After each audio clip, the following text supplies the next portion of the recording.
it's your birthday. Olá pessoal, estamos aqui para a nossa segunda aula do canal, é a nossa primeira aula de filosofia. Isso mesmo, vamos começar com essa matéria que ainda sofre uma certa indiferença para com as demais matérias, porque as pessoas focam mais em estudar matemática, física, química, matérias consideradas mais difíceis, entendeu? Em meio às tantas matérias que existem na nossa vida. Então, as pessoas estudam essas matérias consideradas difíceis e esquecem da filosofia. A filosofia fica lá no canto, parada, sozinha, sem ninguém prestar atenção nela.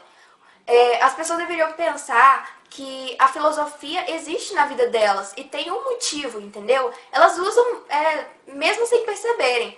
Ao elas se perguntar o porquê das coisas, elas já estão tendo uma atitude filosófica, na verdade, né, gente? Porque o filósofo, ele tem essa mania, essa mania de conhecimento, ou seja, de adquirir cada vez mais conhecimento, assim, de adquirir mais sabedoria na vida dele. Um exemplo de que a gente utiliza no nosso dia a dia. Quando criança, uma criança pergunta para o pai e para a mãe de onde que ela veio, ou seja, ela está tendo uma atitude filosófica. Por quê? Ela está questionando ela mesma e os pais, de onde que ela vê, ela quer uma resposta para aquilo. E os pais tentam explicar de uma maneira eufêmica, ou seja, de uma maneira mais amenizada, para não traumatizar a cabeça da criança, né? Da onde ela veio. Então, os dois lados da história estão adquirindo atitude filosófica. Uma de questionar e outra de procurar medidas, ou seja, maneiras para poder estar explicando para a criança. Então, a gente utiliza sem ao menos saber. Também tem muita gente que se pergunta o que é a filosofia, o que é isso, o que é aquilo. Isso também é uma atitude filosófica, porque filosofar nem mais nem menos do que você se perguntar de onde você veio, perguntar o que é o mundo, entendeu? A pequena atitude de você estar perguntando sobre as coisas, estar se questionando e questionando o mundo, você está adquirindo esse pensamento crítico, na verdade, né? E isso a gente também utiliza em redações, naquele ato de argumentação que a gente muito vê no Enem. E no nosso cotidiano também, nas escolas, a gente constrói redações argumentativas. Isso é uma maneira crítica da gente ver as coisas. A gente tem um tema lindo lá, a gente tem que abordar temas, a gente tem que defender aquele tema e ver o que está errado ali, para a gente estar podendo questionar aquilo e colocando a nossa visão, entendeu?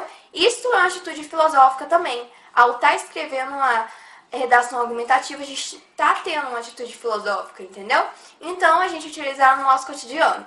Dessa maneira e de muitas outras maneiras que vocês utilizam sem ao menos perceber. Agora, eu vou explicar um pouco para vocês de onde veio essa filosofia e o que significa essa palavra e alguns nomes de filósofos mais importantes que são citados pela maioria dos professores e nos vestibulares e nas escolas também. A filosofia, ela nasceu na Grécia Antiga, mais exatamente em Atenas, porque, como vocês viram em Espartas era um lugar militar. Então, Atenas foi o lugar onde surgiu as artes, a filosofia e as variadas formas de cultura, digamos assim, né? Filosofia é uma cultura. Então, vamos lá. A filosofia nasceu na Grécia, mais exatamente no século IV, quando o ambiente estava propício para a formação de um pensamento crítico de algumas pessoas da sociedade. Todas, porque nem todas têm aquela visão assim apurada de saber tudo, querer saber as coisas, entendeu? Então, surgiu um ambiente propício para certas pessoas, como Heráclito, como Tales de Melito, mais comentado, que vocês veem aí, estarem se questionando. Então, por quê? Porque antigamente, como todo mundo sabe, na Grécia, a Grécia era rodeada, na verdade, por mitologia. Em Atenas, mais exatamente. Então, era rodeado por mitologia. O que é a mitologia? Mitologia são mitos, na verdade, que são utilizados para explicar da onde que nós viemos, da onde surgiu aquele universo que nós vivemos, entendeu? Então, essas pessoas estavam tipo cansadas de ouvir a mesma história toda a vida, só mitologia, os mesmos mitos, e elas começaram a se questionar. se existe a mitologia para poder explicar as coisas, por que não pode existir outras formas? Ou seja, formas mais racionais e formas mais, deixa eu ver, uma forma mais física de explicar as coisas. Porque mitologia, como todo mundo sabe, é só ficção, entendeu? São só histórias que as pessoas contam, ou seja, mitos. São histórias e lendas que as pessoas contam para poder estar explicando, por meio de uma maneira fictícia, as coisas que existem no mundo e o próprio universo. Então eles estavam cansados disso e começou a se questionar e a questionar o mundo.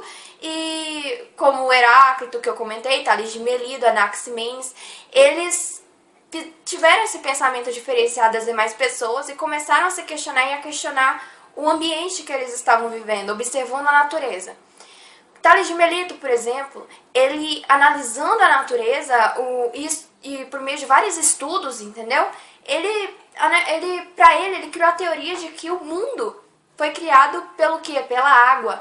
Ou seja, para ele o mundo foi feito e uniformizado, ou seja, ele foi criado a partir da água.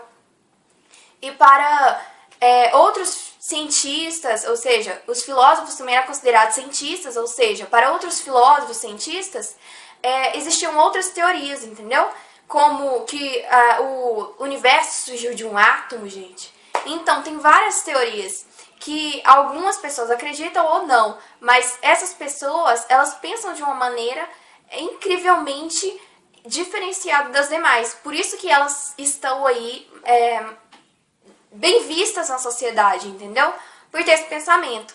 Mas bem vistas hoje, porque antigamente, como Sócrates, ele, que eu vou estar comentando, ele tipo que sofria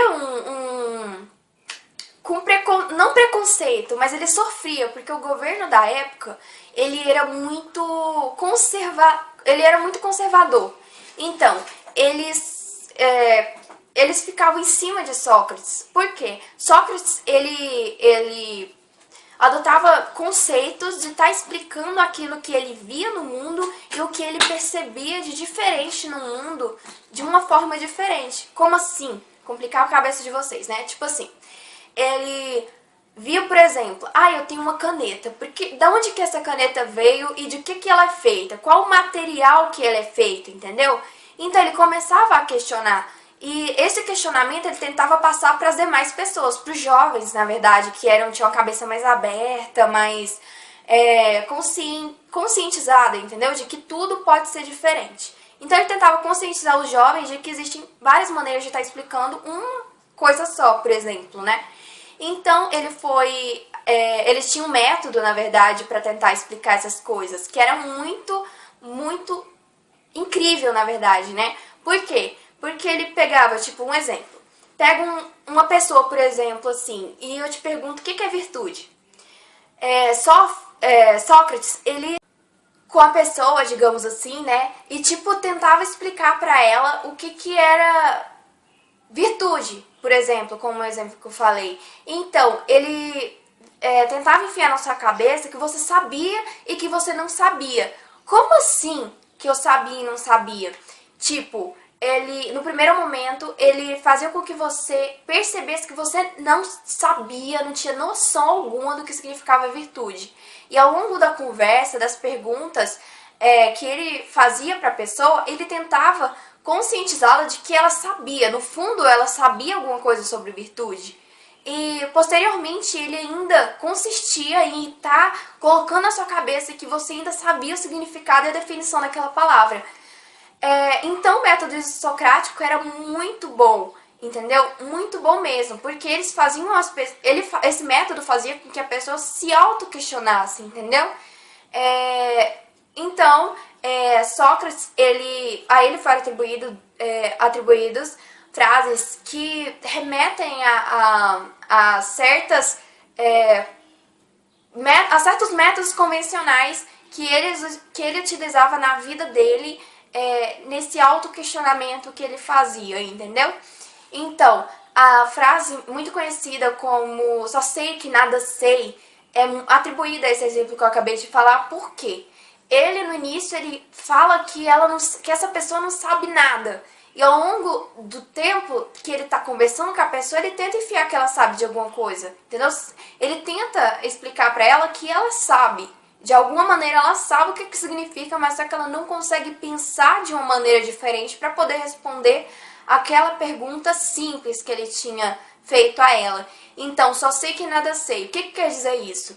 Quer dizer que eu não sei de nada, nem você sabe de nada, nem Einstein sabe de nada, nem Sócrates. A gente vive no contínuo aprendizado a nossa vida inteira. Mesmo se eu estudar vários livros, desde 1 ano de idade, nascer estudando na barriga da mãe, eu não vou saber de nada, entendeu? Eu vou estar sempre me atualizando, estudando e aprendendo cada dia mais, entendeu? Ninguém sabe de nada. Ela aprende, entendeu? E convive com aquilo para estar aprendendo. Ninguém é o Einstein, e Einstein também não sabia de tudo. Você pergunta alguma coisa, tipo, onde está a sua casa? Ele não sabia explicar, a gente estava envolvido nas coisas assim de estudo, então ele não sabia explicar o que era. Tô brincando, tá, gente? Então, vamos lá. Vamos partir agora para Platão. Depois da morte de Sócrates, veio Platão.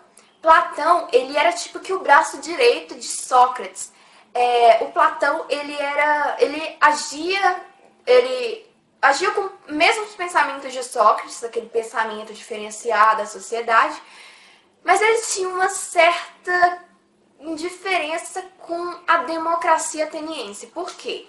Ele pensava que as pessoas normais não tinham que exercer nenhum cargo político, ou seja, não tinham que entrar na política, se envolver. As pessoas normais não sabiam de nada. Ele pensava assim: eu sou um filósofo, nós somos filósofos, nós tínhamos que estar dentro da política, porque não há ninguém melhor que nós para poder entender o universo, entender as coisas, entendeu? Então ele pensava que os filósofos deveriam exercer cargos políticos, não as pessoas normais. Então ele tentava passar isso para as demais pessoas, entendeu? Porque ele pensava que os filósofos eram as únicas pessoas que não pensavam em poder, em riqueza, só pensavam no bem e pensavam em maneiras que lidavam com a razão contínua das coisas. E, tipo, não tem mentira nisso, mas também não é pura verdade, porque tem uma minoria das pessoas que só pensam em riqueza, poder, em subir na vida. Acho que a maioria das pessoas, no fundo, tem esse método enfiado na cabeça de que só se ela tiver dinheiro, ela vai crescer na vida e vai ter poder sobre as demais pessoas. Mas tem pessoas ainda que pensam de modo diferente. Pessoas que não são filósofos, entendeu? Por exemplo. Então, estava certo de um modo e errado de outro. Mas ele tentava passar isso para o resto da população. Platão, ele criou em Atenas uma escola para poder estar ensinando a matemática, para poder estar ensinando matérias que mexiam com o lado físico das coisas, como a botânica, como essas matérias que a gente pode ver, pode perceber e analisar para poder estar tirando conclusões disso que a gente está vendo, observando e não sentindo, né, gente? Porque era muito retrógrado isso. Só Aristóteles que usava esse método dos sentidos para poder ver a percepção das coisas. Aristóteles era um outro filósofo que veio depois de Platão, mas a gente só vai estar comentando sobre ele na próxima aula. Então, deu para vocês terem uma noção do que a filosofia traz para a gente no nosso cotidiano. Que ela pode estar introduzindo na nossa vida e tá. Ou seja, a filosofia trouxe a diferença ao mundo por meio dessas pessoas que pensam diferente, esses filósofos, amantes da filosofia. Esqueci de falar, gente, a filosofia significa amor à sabedoria. Por isso, o questionamento faz parte dela. Porque se auto-questionar, questionar o lugar onde você vive, o mundo, faz com que você traga mais sabedoria para a sua vida, entendeu? Porque você vai pesquisar, vai ler sobre o assunto, vai estudar mais e assim você vai estar adquirindo mais conhecimento. Então a filosofia está aí como amor à sabedoria, amizade àquela sabedoria, em algumas outras definições da palavra. E então a gente pode definir que filósofo é um verdadeiro amante, apaixonado pela sabedoria, pela aquela existência de saber tudo, entendeu? Então, ficamos por aqui. Na próxima